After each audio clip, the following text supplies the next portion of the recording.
Okay mga kababayan, Chris Ulo po at welcome back po ulit dito sa ating YouTube channel.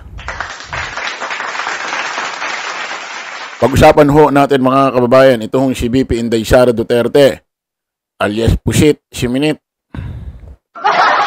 Mrs. No Comment. Oo, maraming rito, maraming bansag dito eh. At ito ho si Congressman Kiko Barsaga, also known as Meow Meow. Ito mga kababayan, sinabi ko na ito dati sa aking live, no? Mga kababayan, napansin ko, no? Pag, totoo naman ito sinasabi ni VP Inday Sara Duterte, ha? Hindi siya fake news niyan, totoo to.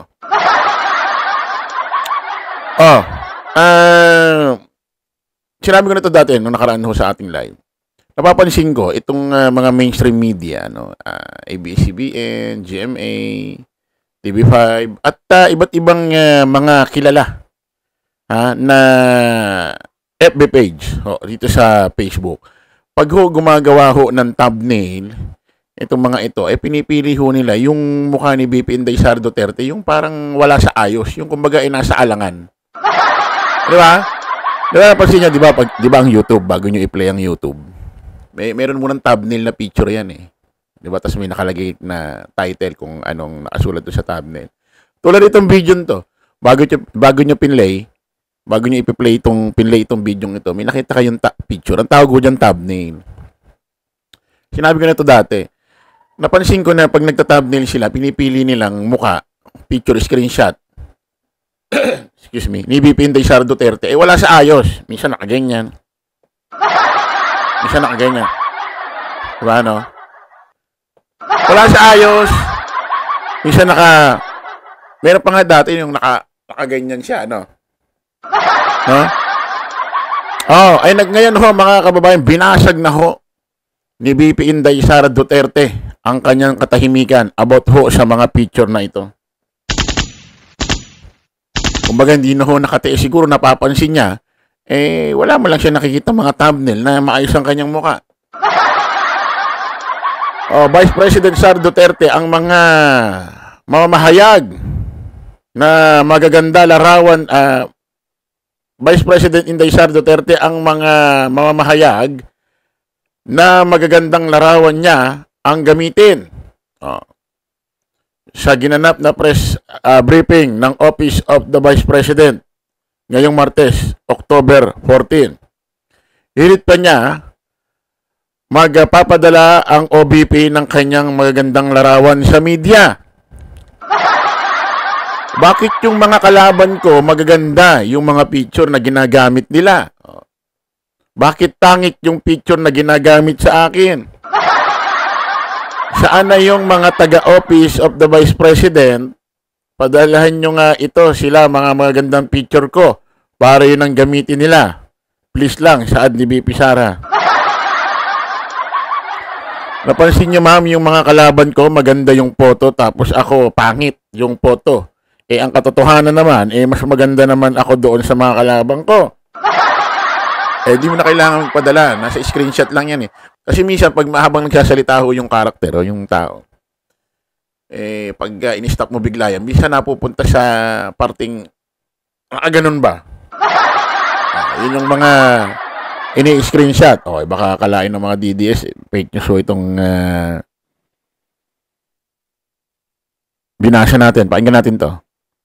Sa opisina ninyo na ayusin naman nila yung picture ko. Yung picture na gamitin nila, yung maganda ako, wag yung pangit ako. Wala naman akong kailangan kung ano sasabihin ng inyong outfit about sa akin. Basta paniguraduhin lang nila na maganda yung picture ko. Sige mga makakarating ko. Bakit yung mga kalaban ko, magaganda yung mga picture na ginagamit nila? Bakit pangit yung picture na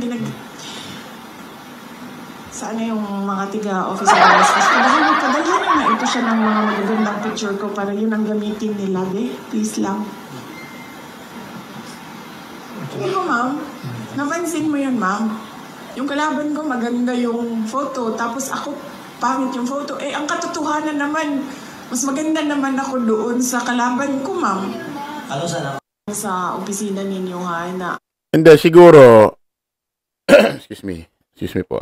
Siguro, Ma'am Vice President Inday Sara Duterte, yung ginagawang pagta-thumbnail ng mainstream media at iba't ibang kilala na FB page sa Facebook. Kasi mga kababayan, itong mga mainstream media, may YouTube channel, meron din mga Facebook. Siguro kaya nila pinipili na minsan yung muka mo, ma'am, medyo galit sa thumbnail. Kasi nga, yung pahayag mo, galit din. Tulad dati, meron nagbabantay siya dun sa kanyang girlfriend tuloy. Hindi girlfriend. Ito kasi si Ramon Tulfo, girlfriend daw ni VP Inday Sara Duterte. Ito si Zulaika Lopez, yung kanyang dating executive assistant, executive secretary. Di ba nagbabantay si VP Inday Sara Duterte dun sa hospital? Sa Quezon City, ano bang hospital yan? Veterans ba? Kung di ako nagkakamali. Veterans Memorial Hospital. Ay paglabas niya, may mga reporter. Tinanong siya ng isang reporter doon. Tinanong lang siya, ang ganito ang mukha niya sa video. Sabi niya, nung tanong. Sinigawan niya ng ganon. Sabi ng reporter, ma'am, magtatanong lang po ako siya. Sinigawan niya ng ganon. Nung tanong. Kahit ako nagulat eh. Siyempre, pag yun ang itatopic, halimbawa, ako, reporter, o ako, mainstream media, VP Inday Sara Duterte, sinigawan ng reporter. Ang lagi ang itamdil mo doon na, ang itamdil na mukha sa'yo ay maayos, nakangiti. Natural hindi. Siyempre, ang itatamdil nila, yung mukha mo, nagalit, ayon doon sa bidyong ginawang pag-interview sa'yo na sumigaw ka na, nagsuplada ka. Kasi ang video mo ay pagalit, tapos ita-thumbnail, maganda ka, nakangiti. Siyempre, iaayon doon. Mag-vlog ka kasi para alam mo. Tulad dati, sabi mo, si Ferdinand Marcos Sr., huhukayin mo yung kanyang bangkay, tatapon mo sa West Philippine Sea. Si Pangulong Bongbong, puputulan mo ng ulo. Minura mo si FL, Speaker Martin, PBBM. Nagmura ka ng PI. Ang lagi na gamitin ng mukha, itabnil sa'yo maayos. Natural ang itatabnil sa'yo, yung mukhang galit. Para umayon doon sa bidyong ipapalabas. Diba? Subukan mo magpa-interview na laging masaya. Tingnan mo, itatabnil sa'yo, masaya din. Pangit naman yung itatabnil, nakangiti kang magandang ngiti na ang ganda-ganda mo, tignan doon. Tapos yung video pag pinlay, galit na galit ka. Hindi naaayon eh. Hindi na sa swak. Diba? Para sa pelikula lang yan. Action. Yung pelikula.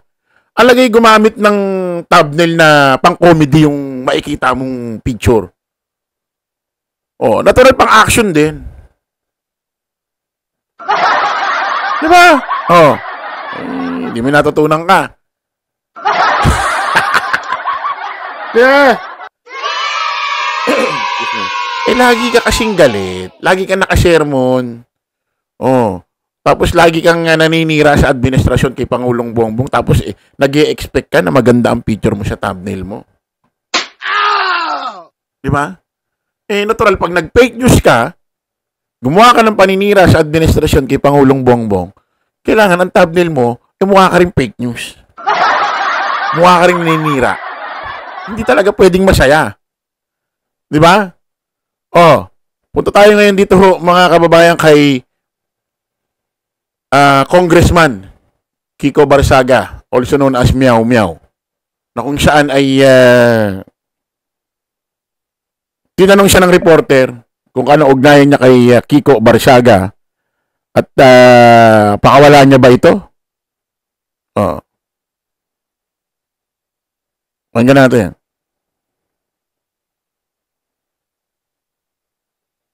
Your comment daw po sa pagbansag na pakawalaan niyo daw si Congressman Kiko Barsaga of Cavite, especially with his antics last weekend. Hindi ko...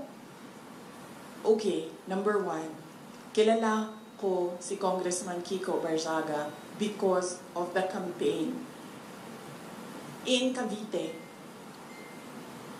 in 2022. dahil unity siya. Ang pagkakaalam ko, ang mga magulang niya, hindi sila for the unity. Ang maalala ko, yung mga magulang niya, Sara only. Pero si Congressman Kiko Barsaga was for the unity.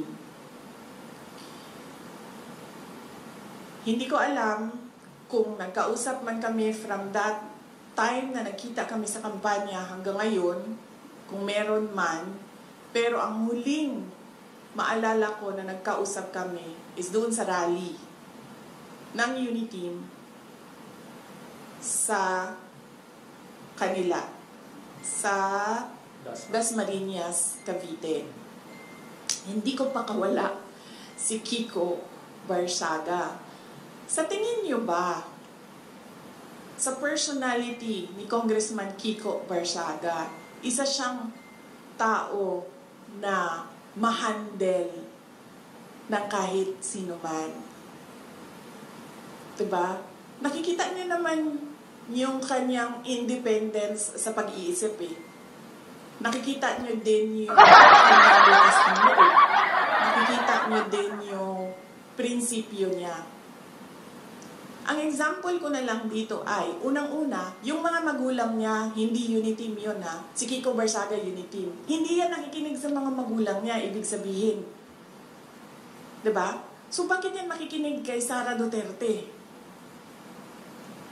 So no, I do not control Congressman Kiko Barsaga. He is his own person, he has his own principles, and he has his own free will. And there is nothing wrong at all with what he is doing because, as I said, tayong lahat, we are covered by the freedom of speech and expression. Unfortunately, meron tayong administrasyon na hindi nila matanggap na meron talagang mga tao na number 1, hindi natatakot, at number 2, hindi nabibili ng pera.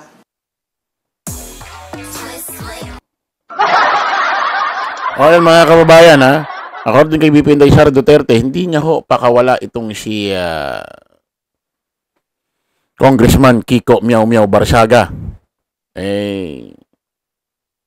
Ano daw, kumbaga may sariling utak ito. Obvious naman, may sariling mundo. Hindi nga raw sumusunod sa magulang, susunod pa raw kay VP Inday Sara Duterte. Ako naman naniniwala na hindi talaga pakawala ito ni VP Inday Sara Duterte. Si Kiko, pakawala ng mandalo, pakawala ng mandalo yung tuloy, sorry. Hindi, ano lang, nagkamali. Hindi ako naniniwala na pakawala ni VP Inday Sara Duterte ito. Ako tingin ko, mga sariling hakbang ho ito ni Congressman Kiko Barsaga. Yung mga ganyan tao, walang pwedeng humawak dyan. Ano yan? May sariling, dimension. Hindi niya raw kontrolado. Ako naman naniniwala talagang hindi niya rin kontrolado si Kiko Barsaga. Alam kong pares kayong pares kayong may sariling mundo. MVP. Okay mga kababayan, kita ulit tayo sa panibagong vlog. Bye-bye po.